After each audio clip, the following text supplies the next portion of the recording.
बोलिए प्रेम से भगवान सत्यनारायण की जय। पुरा काल में सौनक आदि ऋषि नैमिषारण्य स्थित महर्षि सूत के आश्रम में पहुंचे। ऋषिगण महर्षि सूत से प्रश्न करते हैं कि लौकिक कष्ट मुक्ति, सांसारिक सुख वृद्धि और परलौकिक लक्ष्य की सिद्धि के लिए सरल उपाय क्या है।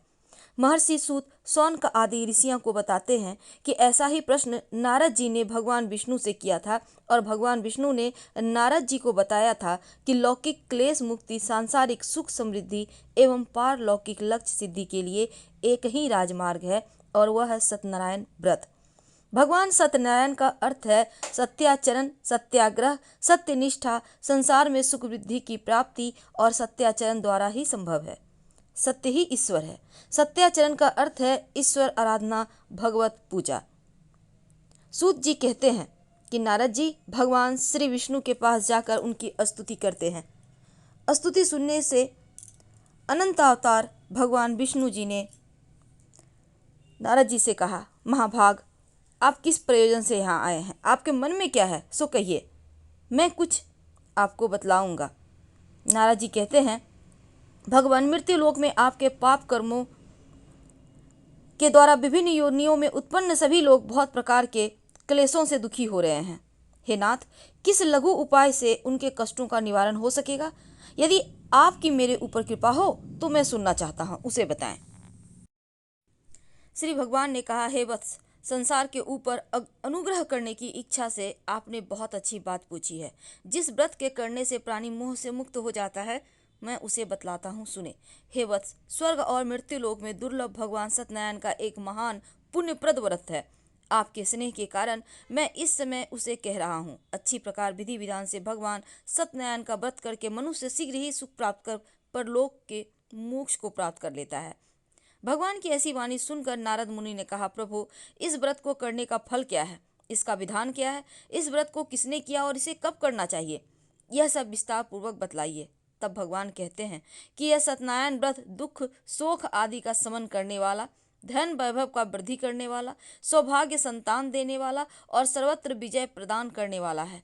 जिस भी किसी व्यक्ति ने भक्ति श्रद्धा भाव से होकर मनुष्य, ब्राह्मणों और बांधवों के साथ धर्म में तत्पर होकर शाम के वक्त भगवान सत्यनारायण की पूजा करे, नैवेद्य के रूप में भोजन आदि पदार्थ का सवाया मात्रा में भक्ति पूर्वक अर्पित करना चाहिए। केले का फल, घी, दूध, गेहूं का चूर्ण, गेहूं के चूर्ण के अलावा साठी चावल का चूर्ण, शक्कर, गुड़, यह सब भक्ष्य सामग्री सवाया मात्र में एकत्र कर निवेदित करना चाहिए।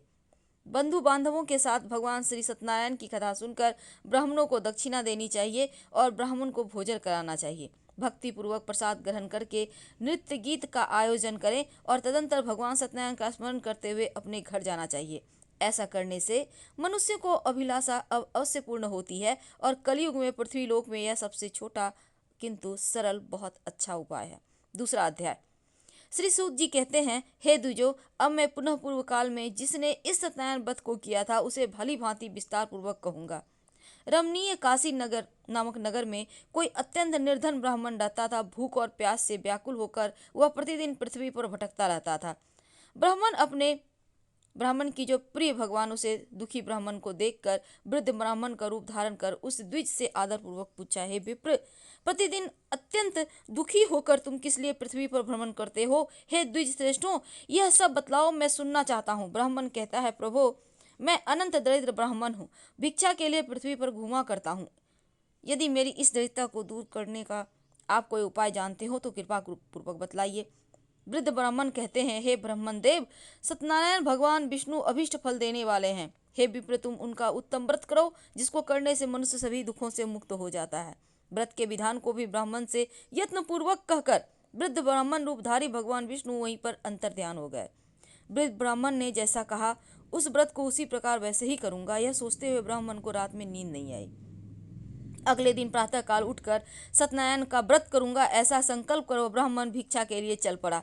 उस दिन ब्राह्मण को भिक्षा में बहुत सा धन प्राप्त हुआ। उसी धन से उसने बंधु बांधव के साथ भगवान सत्यनारायण का व्रत किया। इस व्रत के प्रभाव से श्रेष्ठ ब्राह्मण सभी दुखों से मुक्त होकर समस्त संपत्तियों से संपन्न हो गया और उस दिन से लेकर प्रत्येक महीने उसने यह व्रत किया। इस प्रकार भगवान सत्यनारायण के इस व्रत को करके वह श्रेष्ठ ब्राह्मण सभी पापों से मुक्त हो गया और उसने दुर्भक्ष मोक्ष भक्ष को प्राप्त किया। हे विप्र, पृथ्वी पर जब भी कोई मनुष्य श्री सत्यनारायण व्रत का कथा करेगा, पढ़ेगा, सुनेगा, उसी समय उसका समस्त दुख नष्ट हो जाएगा।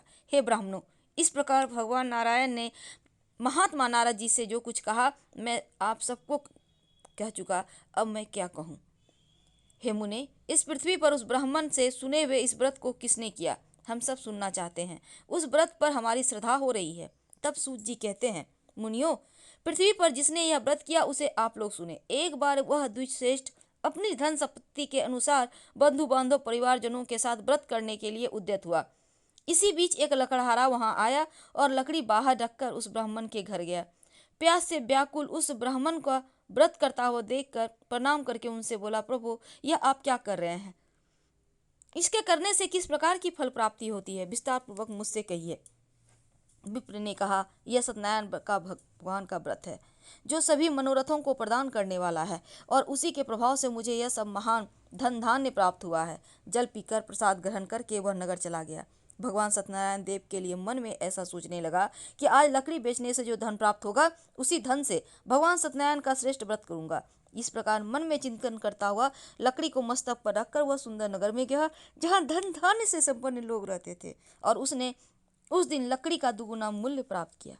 इसके बाद प्रसन्न हृदय से वह पके हुए केले का फल, शर्करा, घी, दूध, गेहूं का चूर्ण सवाया मात्रा में लेकर घर आया। बंधु बांधव को बुलाकर विधि विधान से भगवान श्री सत्यनारायण का व्रत किया। उस व्रत के प्रभाव से धन पुत्र से संपन्न हो गया। इस लोक में अनेक सुख का उपभोग कर अनंतपुर में सत्यपुर अर्थात बैकुंठपुर चला गया। तीसरा अध्याय। श्री सुत जी कहते हैं, श्रेष्ठ मुनियों, अब मैं पुनः आगे की कथा कहूंगा, आप लोग सुने। प्राचीन काल में उल्का मुख नाम का एक राजा था। वह जितेंद्रिय, सत्यवादी, अत्यंत बुद्धिमान, वह विद्वान राजा प्रतिदिन देवालय जाता, ब्राह्मणों को धन देकर संतुष्ट करता और कमल के समान मुख वाली उसकी धर्मपत्नी शील, विनय, सौंदर्य आदि गुणों से संपन्न पति पारायण थी। राजा एक दिन अपनी धर्मपत्नी के साथ भद्रशिला नदी के तट पर श्री सत्यनारायण व्रत कर रहा था। उसी समय व्यापार के लिए अनेक प्रकार की पुष्कल धनराशि से संपन्न एक साधु नाम का बनिया वहां आया। भद्रशिला नदी के तट पर नाव को स्थापित कर वह राजा के समीप गया और राजा को उस व्रत में दीक्षित देखकर विनय पूर्वक पूछने लगा। साधु ने कहा, राजन, आप भक्ति युक्त चित्त से यह क्या कर रहे हैं? कृपा करके मुझे बतलाइए, मैं सुनना चाहता हूँ। तब राजा कहते हैं कि साधु, पुत्र आदि की प्राप्ति की कामना से अपने बंधु बांधव के साथ मैं अतुल तेज संपन्न भगवान विष्णु का पूजन और व्रत कर रहा हूँ। राजा की बात सुनकर साधु ने आनंद पूर्वक कहा, राजन, इस विषय में आप मुझे सब कुछ विस्तार से बतलाइए। आपके कथानुसार मैं व्रत और पूजन करूंगा। मुझे भी संतति नहीं है, इससे अवश्य ही संतति की प्राप्ति होगी। ऐसा विचार कर वह व्यापार से निवृत्त हो आनंद पूर्वक अपने घर आया। उसने अपनी भार्या से संतति प्रदान करने वाले इस सत्यव्रत को विस्तार पूर्वक बताया। जब मुझे संतति प्राप्त होगी तब मैं इस व्रत को करूंगा। इस प्रकार उस साधु ने अपनी भार्या लीलावती से कहा। एक दिन उसकी लीलावती नाम की सती साध्वी भार्या पति के साथ आनंद चित्त से ऋतुकालीन धर्माचरण में प्रवृत्त हुई और भगवान श्री सत्यनारायण की कृपा से उसकी वह भार्या गर्भिणी हुई। 10वें महीने में उसने कन्या रत्न की प्राप्ति हुई और वह शुक्ल पक्ष के चंद्रमा की भांति दिन प्रतिदिन बढ़ने लगी। उस कन्या का कलावती नाम रखा गया। इसके बाद एक दिन कलावती ने अपने स्वामी से मधुर वाणी में कहा, आप पूर्व में लीलावती ने कहा कि संकल्पित श्री सत्यनारायण व्रत को क्यों नहीं कर रहे हैं जो आपने कहा था कि मैं करूंगा। साधु बोला, विप्रे, इसके विवाह के समय व्रत करूंगा। इस प्रकार अपनी पत्नी को भली भांति आश्वस्त कर वह व्यापार करने लगा और एक बार वह व्यापार करने के लिए नगर की ओर गया। यह कन्या कलावती पिता के घर में बढ़ने लगी। तदंतर धर्मज्ञ साधु ने नगर में सखियों के साथ क्रीड़ा करती हुई अपना कन्या को देखकर विवाह के योग्य देखकर मन में ये विचार किया कि विवाह के लिए श्रेष्ठ वर का अन्वेषण करना होगा। ऐसा कहकर वह दूत को शीघ्र ही भेज दिया। उसकी आज्ञा प्राप्त कर दूत कांचन नामक नगर में गया और वहां एक वणिक नाम का पुत्र ले आया। वणिक का उस साधु ने उस वणिक के पुत्र को सुंदर और गुणों से संपन्न देखकर अपनी जाति के लोगों और बंधु बांधवों के साथ संतुष्ट चित्त होकर विधि विधान से वणिक पुत्र के हाथ में कन्या का दान कर दिया। उसमें वह साधु बन या दुर्भाग्यवश भगवान का यह उत्तम व्रत करना भूल गया। पूर्व संकल्प के अनुसार विवाह के समय में व्रत न करने के कारण भगवान उस पर रुष्ट हो गए हैं। कुछ समय के पश्चात वह अपने व्यापार कर्म में कुशल व साधु बनिया काल की प्रेरणा से अपने दामाद के साथ व्यापार करने के लिए समुद्र के समीप स्थित रत्नासुर नामक सुंदर नगर को गया। श्री संपन्न दामाद के साथ वह व्यापार करने लगा। इसके बाद दोनों राजा चंद्र केतु के रमणीय नगर में गए। उसी समय भगवान श्री सत्यनारायण ने उसे भ्रष्ट प्रतिज्ञ देखकर इसे दारुण, कठिन और महान दुख प्राप्त होगा यह श्राप दे दिया। एक दिन एक चोर राजा चंद्र केतु के धन को चुराकर वहीं आया जहां दोनों वणिक स्थित थे, और वह अपने पीछे दौड़ते हुए दूतों को देखकर भयचित्त होकर धन वहीं छोड़कर कहीं छिप गया। राजा के दूत वहां आ गए और वह साधु वणिक था वहां पर, और राजा के धन को देखकर उस दूत ने दोनों वणिक पुत्रों को बांध कर ले गया और हर्षपूर्वक दौड़ते हुए राजा से कहा, प्रभु, हम 2 चोर पकड़ लाए हैं, इन्हें देखकर आप आज्ञा दें। राजा की आज्ञा से दोनों शीघ्र ही दृढ़तापूर्वक बांधकर बिना विचार किए महान कारागार में डाल दिए गए। भगवान सत्यदेव की माया से किसी ने उन दोनों की बात नहीं सुनी और राजा चंद्रकेतु ने उन दोनों का धन भी ले लिया। भगवान के श्राप से वणिक के घर में उसकी भार्या भी अत्यंत दुखित हो गई।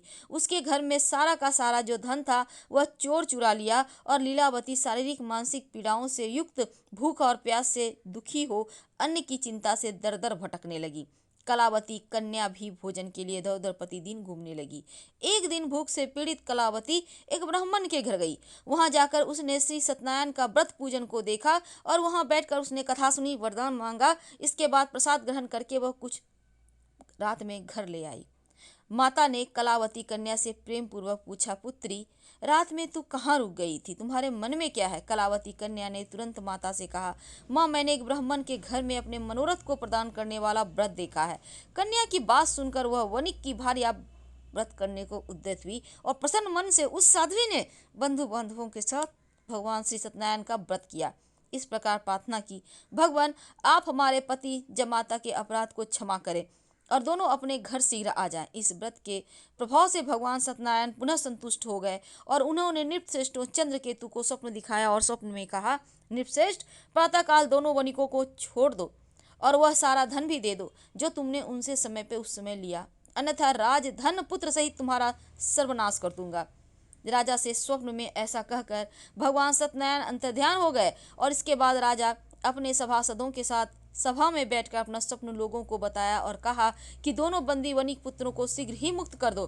राजा की ऐसी बात सुनकर राजपुरुष दोनों महाजनों को बंधन मुक्त करके राजा के सामने लाकर विनय पूर्वक कहते हैं, महाराज, बेड़ी बंधन से मुक्त करके दोनों पुत्र वणिक पुत्र लाए गए हैं। इसके बाद दोनों महाजन नृपश्रेष्ठ चंद्रकेतु को प्रणाम करके अपने पूर्व वृत्तांत का स्मरण करते हुए भयचिह्न हो गए और कुछ बोल न सके।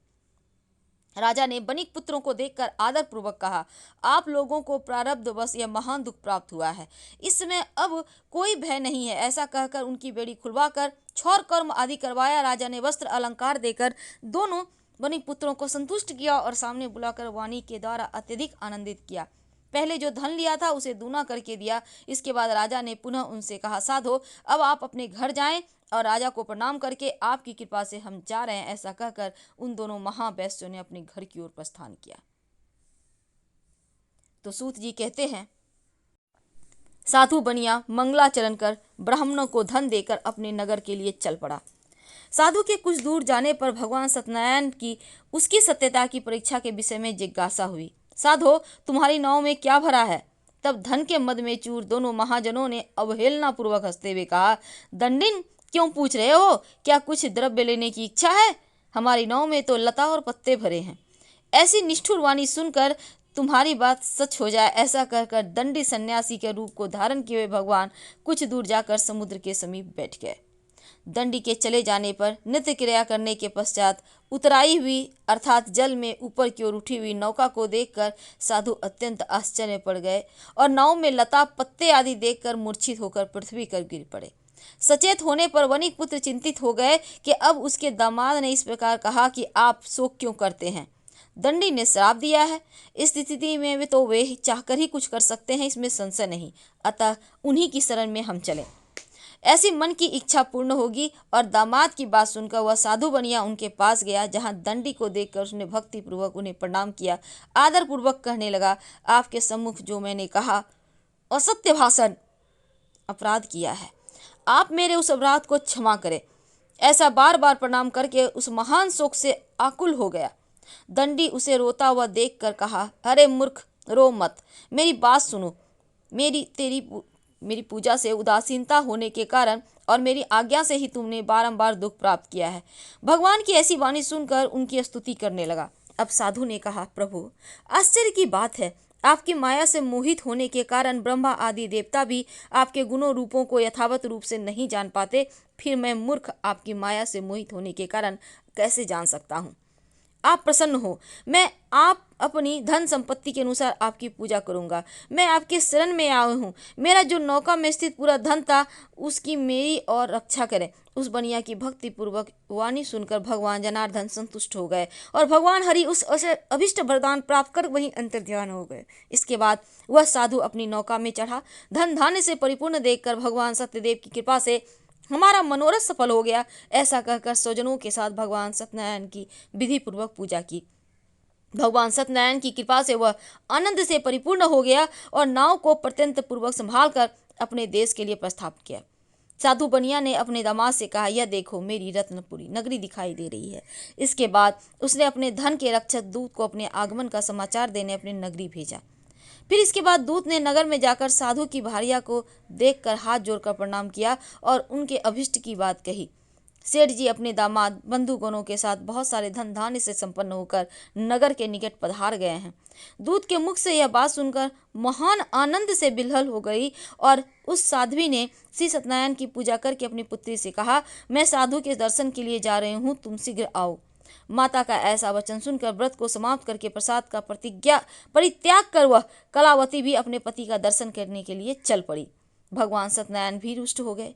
उन्होंने उसके पति को तथा नौका को धन के साथ हरण करके जल में डुबो दिया। इसके बाद कलावती कन्या अपने पति को न देखकर महान शोक से रुदन करती हुई पृथ्वी पर गिर पड़ी।